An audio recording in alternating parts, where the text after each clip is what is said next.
It's extraordinary what people say they saw at Ford's Theater that night. John Wilkes Booth was a megastar. The American political climate has always been rife with division, but even juxtaposed against today's polarized environment, it has never been nearly as divided as it was during the Civil War. I'm Alec Baldwin. This is a story that shows how the lines are so often blurred between hero and villain, immortality and infamy, justice and vengeance, and how in that respect nothing has changed today. Listen to The Ides of April, starting July 23rd, wherever you get your podcasts. Pie in the Sky Media. This series contains adult language and descriptions of graphic violence throughout. Listener discretion is advised. The views and opinions expressed in this podcast are simply that. All are presumed innocent unless proven otherwise in a court of law. Welcome back to Criminal Mischief with Carolyn and Brandon. You're listening to episode 108, part 2 of the Menendez brothers.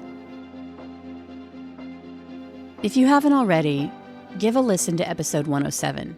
Where we left off last week, the Menendez brothers had their first trial for the murder of their parents in 1993.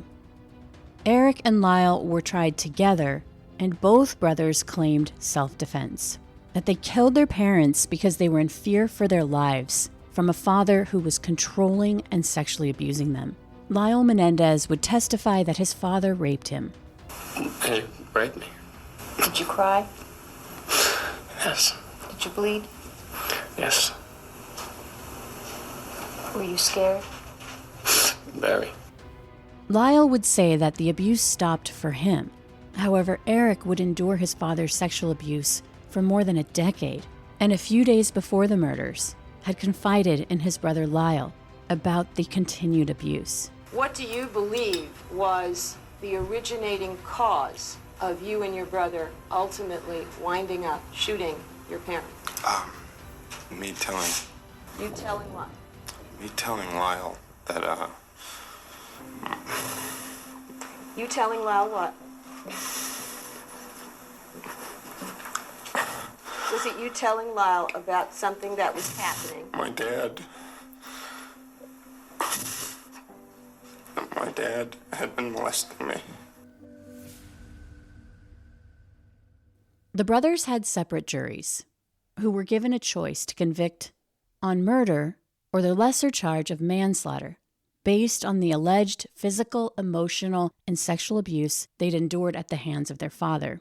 But in the end, both sets of jurors were hung, 6 for murder and 6 for manslaughter. I find that the jury is hopelessly deadlocked, and the court declares a mistrial. In August of 1995, the brothers were tried again.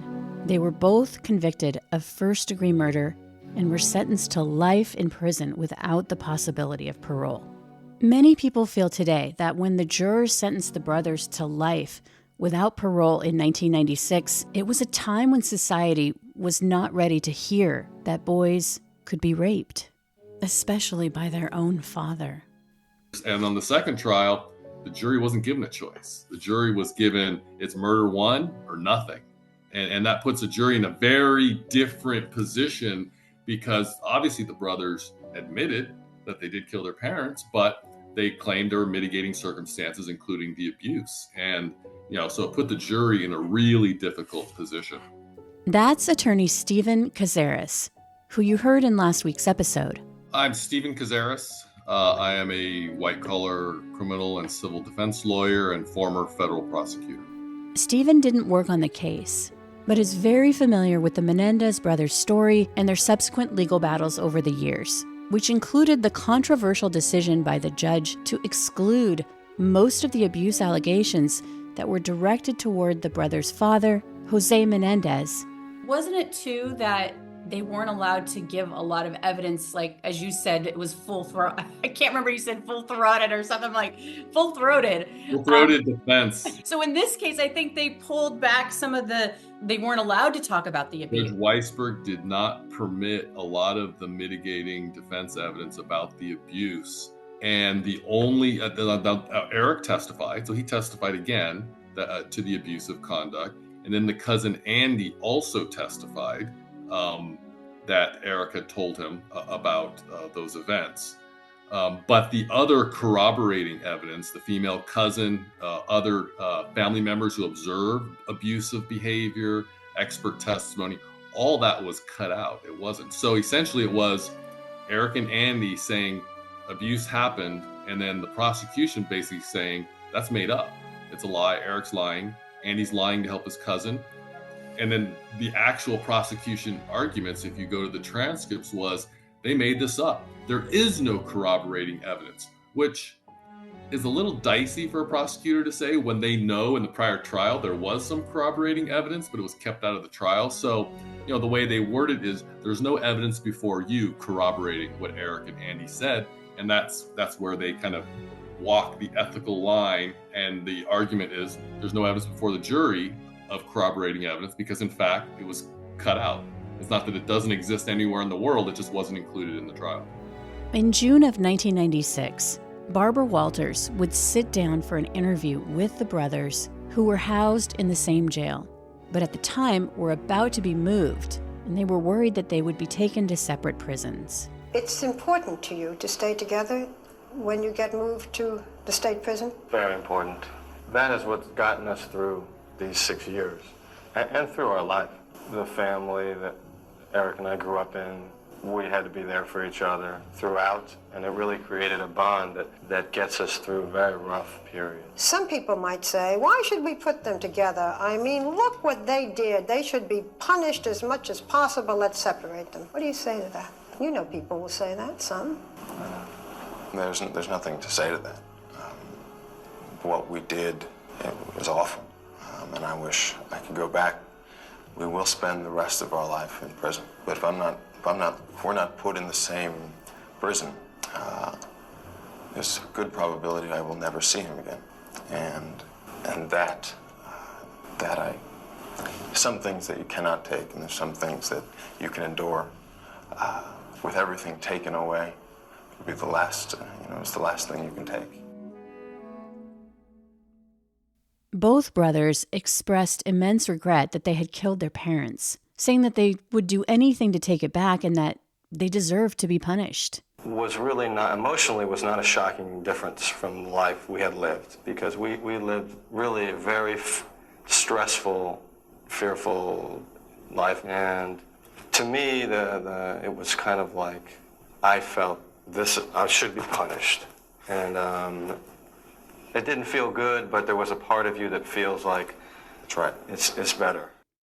Eric and Lyle would share a few of the thousands of letters that they had received in prison. We still get a tremendous amount of mail. Hundreds? We've gotten hundreds, thousands over the years.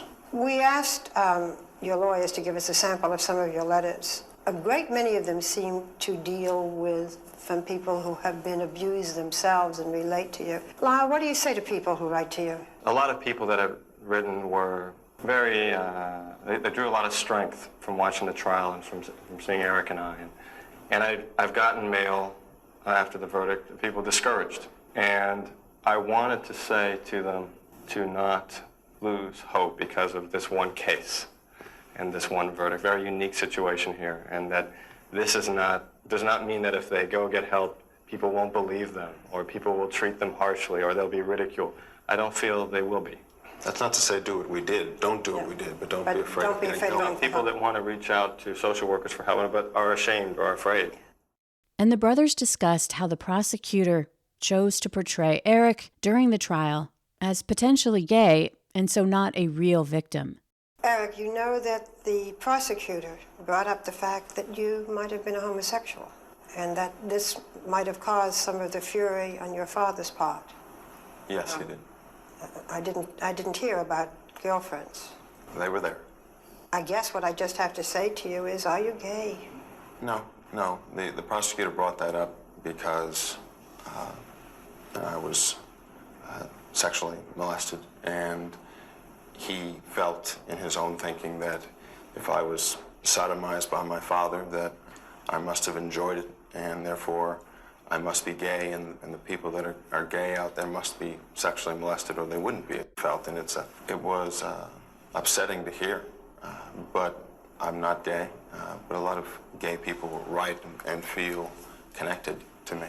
A problem at the trial was the gender bias, that because we were dealing with males and in an incest family, that there's sort of perceptions that, well, maybe it was something that he wanted, something that he allowed to happen, that he shouldn't be allowed to feel afraid because he's a male. I really felt that people might have seen this case very differently if it were a sister that I was protecting or that was involved in this, and not a brother. Gender stigma was a huge part of this case. Today, it's such a different landscape when you talk about, sexual abuse, and, back in the day. That was one of the arguments by the prosecution. Literally, Eric and Lyle could not be the victims of sexual abuse because they were male. They could not be raped. That was literally the argument verbally out of the prosecutor's mouth. So much has changed, not just views, but almost in some way the law almost from the prosecutor's view was you can't be raped if you're a male, which we all know is preposterous now in light of all of the scandal in the Catholic Church and just generally being aware of what happens in the world. Over the years, the brothers would try to appeal their guilty verdict based on perceived errors in the second trial, because the majority of the evidence establishing the alleged sexual abuse was excluded in the second trial by the judge, and that this exclusion of evidence was an abuse of the judge's discretion. However, the appeals court would uphold their convictions. Another issue in their case was that there's never been another person to come forward, either during the trials or in all these years, saying that they'd been sexually abused by Jose Menendez too, to corroborate Eric and Lyle's allegations. Because the state's case revolved around Jose Menendez saying that he was a good guy and that there was no evidence that he sexually abused his sons or anyone else. So for more than 30 years, Lyle and Eric Menendez have been in prison. Currently, they're serving time at Donovan State Prison in San Diego, California. But recently, some explosive developments have occurred. New evidence has come to light that a former member of the boy band Menudo, Roy Rossello, has come forward alleging that he was raped by Jose Menendez when he was 14 years old. Now, if you'll recall from last week's episode, Jose Menendez was the president of RCA Records. He signed Menudo to the label in the 1980s, and that he was really close with the creator of the Menudo band, Edgardo Diaz. There were allegations that Diaz was sexually abusing band members, and these accusations became public in 1991, but no charges were ever filed against him. Today, Roy Rossello alleges that Edgardo Diaz had been sexually assaulting him for years, and that he brought him to Jose Menendez's house, where he alleges he was raped by him. Roy says he never came forward before because of the shame and stigma, and he felt that at the time, Menudo was such a point of pride for Puerto Rico, and Edgardo Diaz was extremely powerful, and he felt that he wouldn't be supported if he came forward. However, in November of 2022, Roy Rossello would file criminal charges against Edgardo Diaz in the county of Los Angeles, where he alleges that Diaz sexually assaulted him at the Biltmore Hotel when he was just 14 years old. According to the LA Times, the Los Angeles Police Department is looking into the attack that allegedly occurred at the Biltmore Hotel in downtown Los Angeles. The LAPD was quoted as saying, "We can confirm a report was taken and it is an ongoing investigation. Due to victim confidentiality, the department is unable to provide further." And now, Roy Rossello is also a key witness in the Menendez brothers case as well. In May of 2023, attorneys for the Menendez brothers would ask the court to reconsider the conviction and sentence in light of this new evidence from Roy Rossello. Eric and Lyle's attorneys would also submit a long-lost letter that Eric had apparently written to his cousin about his father's abuse months before the murders. Just last month, a bombshell announcement would be made by the Los Angeles District Attorney's Office saying that they were reviewing the new evidence in this case, prompting family members of the Menendez brothers to hold a news conference asking for the release of Eric and Lyle. Here's attorney Mark Garrigus, who represents the Menendez brothers, detailing this new evidence. Part of the two prongs of new evidence were, number one, a letter that was found at Marta Cano's house that was a letter written by Eric fully 8 months before the killings to his cousin Andy. His cousin Andy testified at the trial. However, in the second trial, was demeaned as making this up or was not true. This letter now shows or corroborates that Andy was telling the truth. Hey, Criminal Mischief Nation. The holidays are sneaking up fast, and if you're still debating about what to get your guy, I've got the perfect gift. Something he'll actually love and use, and like me, you'll reap the benefits too. Because ever since I got my husband the Chairman Pro electric foil shaver from Manscaped, something delicious has been happening. Leaning into my guy and feeling a smooth, clean-shaven face with just the right amount of cologne, it's nice. So the Chairman Pro electric foil shaver from Manscaped is like nothing my husband's ever tried before because it has two interchangeable skin-safe blade heads. And because there's two, that means his face is smooth as a baby's butt. But also the Chairman Pro comes with the skin-safe stubble trimmer because, you know, a little stubble is kind of sexy. And with the trimmer, it keeps it from going sexy to, well, too much cowbell, okay? So this holiday season, treat him to the smoothest, irritation-free shave of his life. Trust me, he'll look so good, you'll be taking all the credit at every holiday party. Gift your man the ultimate grooming experience by Manscaped and get him the Chairman Pro package for the holidays. It's a thoughtful and practical gift that he'll actually use and love. Imagine that. And because you're a Criminal Mischief listener, you'll get 20% off plus free shipping with the code MISCHIEF at Manscaped. That's 20% off plus free shipping with the code MISCHIEF, MISCHIEF, at Manscaped. This Friday, Jamie Lee Curtis and Lindsay Lohan are back to switch things up in Disney's Freakier Friday. OMG, yes. It's an absolute riot. Woo! And the only movie that can be described as so much weirder than the last time. What last time? It's the Frequel. You ready? We've been waiting for. That absolutely slays. What deeply out-of-touch old person came up with that? You did. Wow. Don't miss the comedy event of the summer for all ages. Disney's Freakier Friday. In theaters this Friday. Get tickets now. Rated PG. Parental guidance suggested. Hey, I'm Bruce. And I'm Jeff. We're here to tell you a little about our new podcast called Taboo Treasures. In Taboo Treasures, we explore the human obsession with objects of extreme rarity and infamy. Yeah, we're going to get into Barbie, Hitler, one-of-a-kind soccer ball. And, of course, drugs, guns, murders. And cults.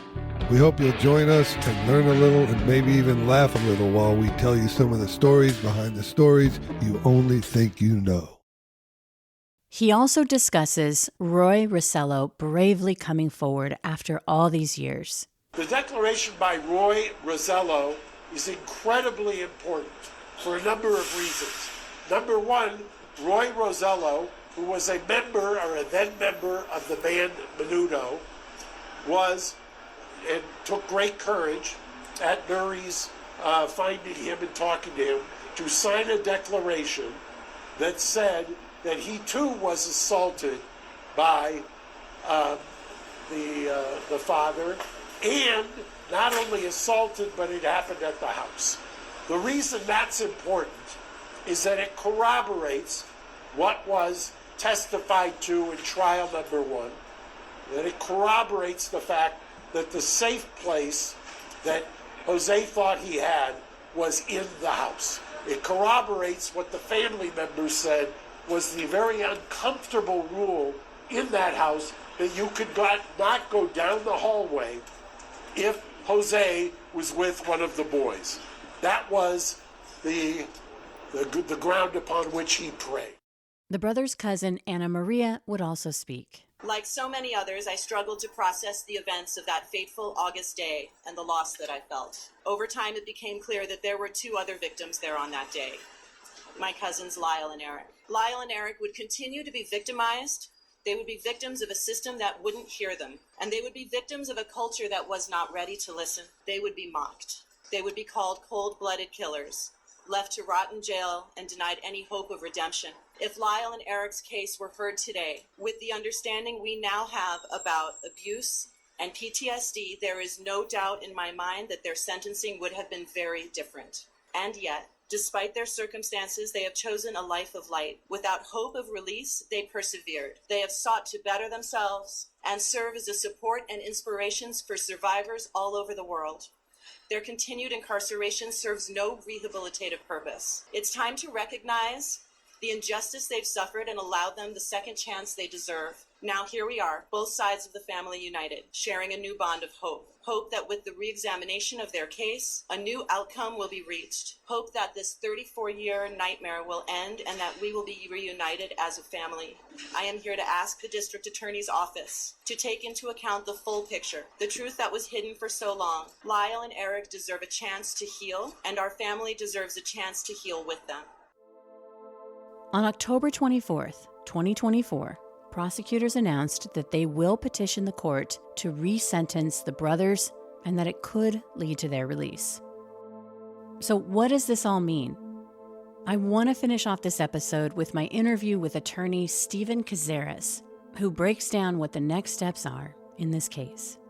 So much has changed, not just views, but almost in some way the law almost from the prosecutor's view was you can't be raped if you're a male, which we all know is preposterous now in light of all of the scandal in the Catholic Church and just generally being aware of what happens in the world. I'm surprised that doesn't come up in any of their like appeals. Like, look at what it's been so long in this case. Like, look at what we were dealing with back then. But those are mitigating. See, that's one of the factors that has changed. The law has now changed since the convictions, and so there are new factors. For example, in California, one of the things being raised now by the brothers is, and referenced by the district attorney in supporting their resentencing, is the fact that under California law now, if you committed a crime and you were under the age of 26, like murder one, the sentencing factors are different and you become eligible for parole after a certain period of time, whereas the sentence handed down to the brothers for each of them was 25 to life, two victims 50 to life, and you don't become eligible for parole. Whereas if you are young, now we view young people as more able to rehabilitate. So that's again one of the factors that has changed. So let's talk about some of the other evidence that has come to light since this. It sounds like the Netflix documentary is you, from your perspective, talk about that. Yeah, I mean, the habeas corpus motion filed by the brothers' lawyers, that was back in May of 23. So it's been a year and a half since they filed it. So they put it in two pieces of evidence that they referenced that are new, that were unavailable to them.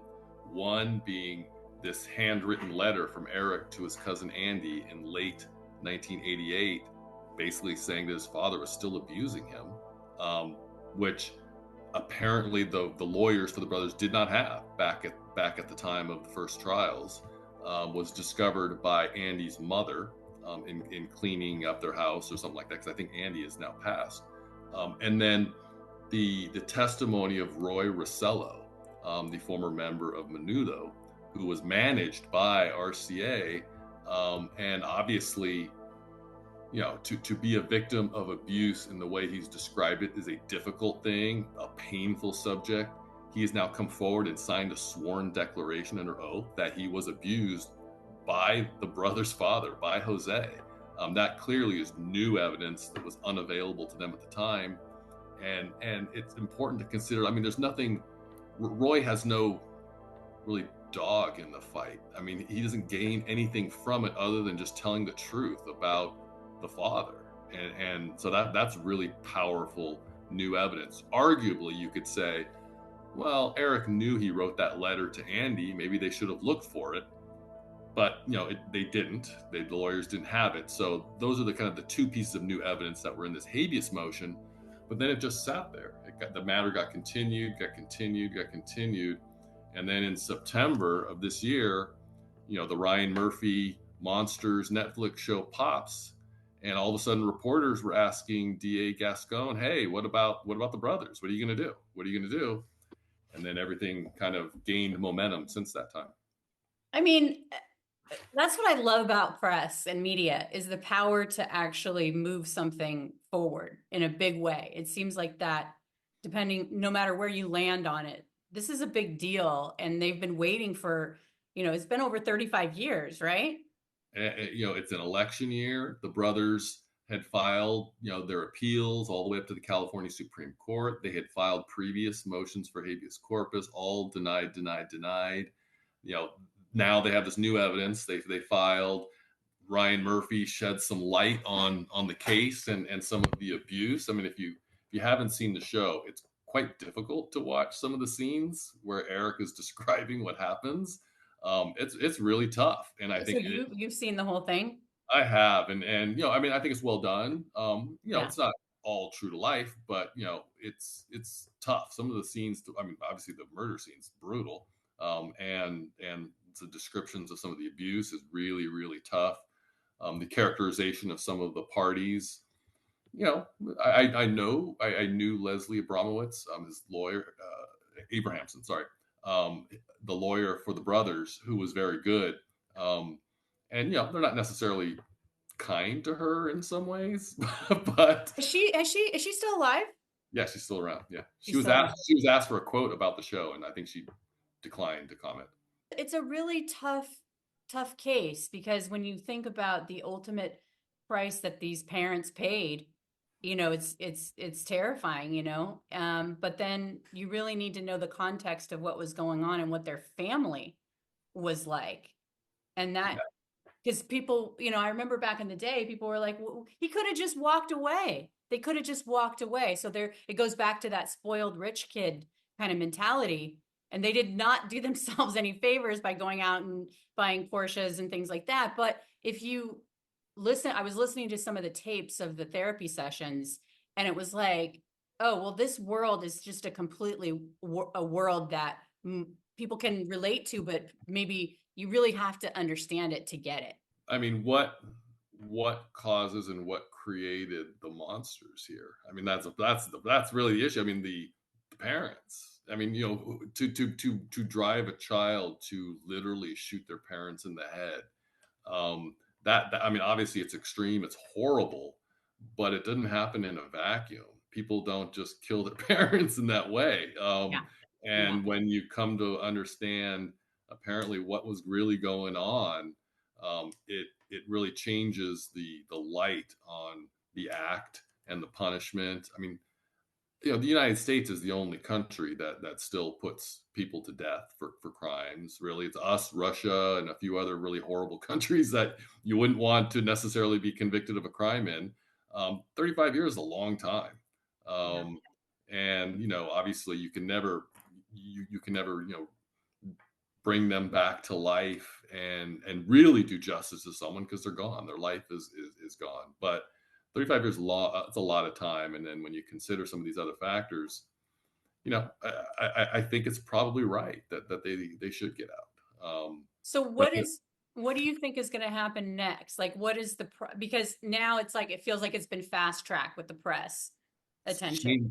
Changing week by week by week. The DA Gascon just came out a week ago in support of the resentencing motion, which would kick the whole case back to the Judge William Ryan, who hears these constantly, motions for relief, habeas motions. He's been doing it for 30 years. He's very fair.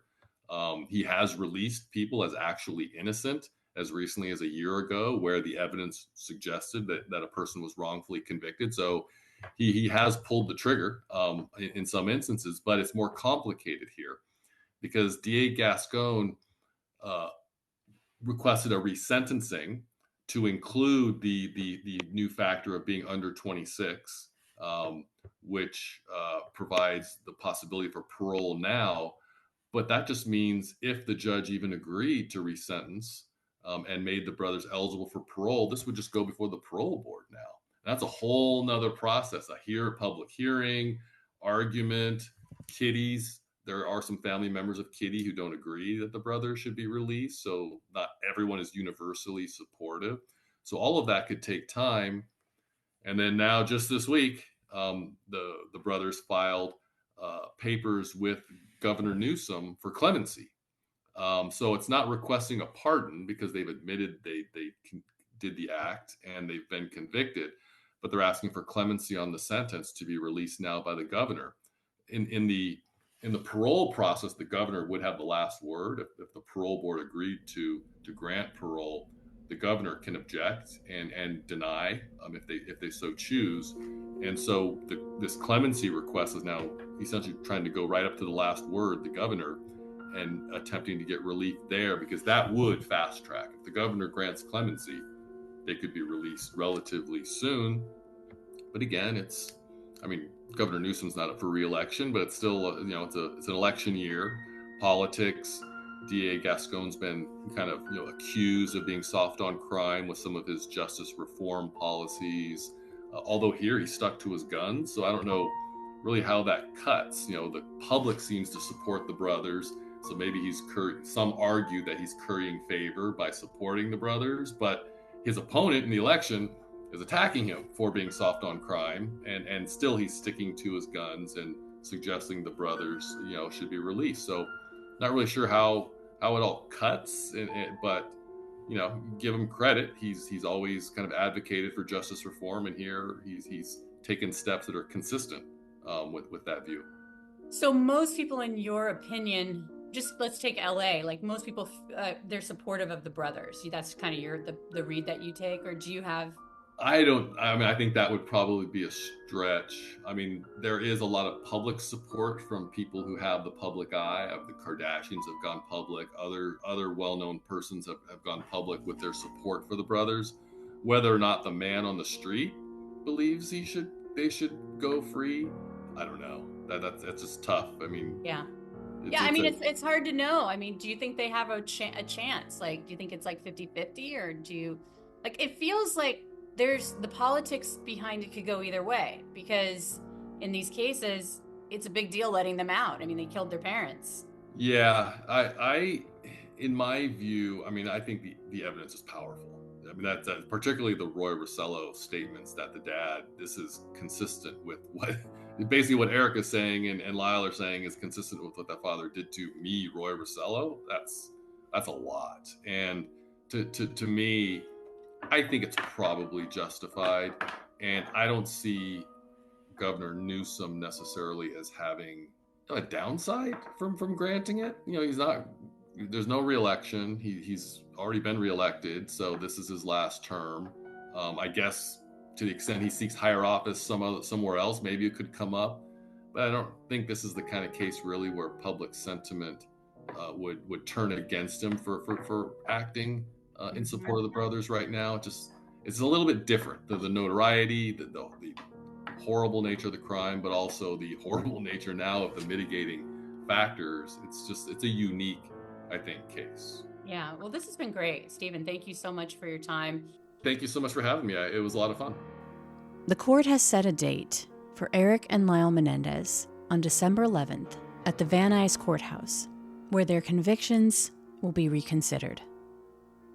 Up next, criminal mischief bonus content. If you haven't checked it out yet, you should, because every week following each episode, my co-host Brandon Morgan and I discuss the case in more detail. And as always, thanks for listening.